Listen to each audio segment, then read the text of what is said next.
کو ایک دوسرے متنوع تو ایک دوسرے ہم آہنگ بناتا ہے، تو دوسرے قومی ارتقاء کے لیے ماضی اور حال کے باہمی تسلسل کی کڑیوں کو ایک دوسرے سے جوڑتا ہے۔ یہ ضروری ہے، لیکن یہ کہ جو ہم بات کریں گے انشاءاللہ امت کے تناظر میں اور جہاد اور انقلاب کے تناظر میں، اور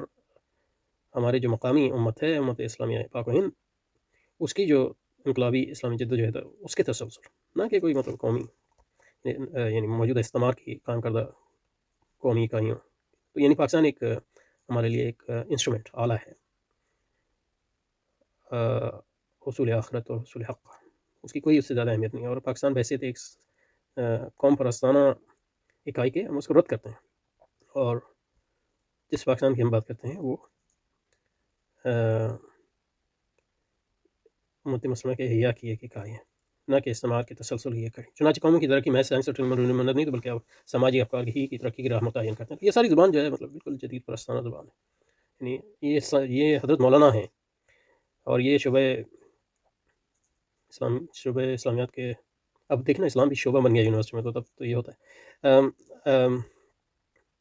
یہ بالکل جو بولی بول رہے ہیں یہاں، یہ جدیدیت کی بولی ہے،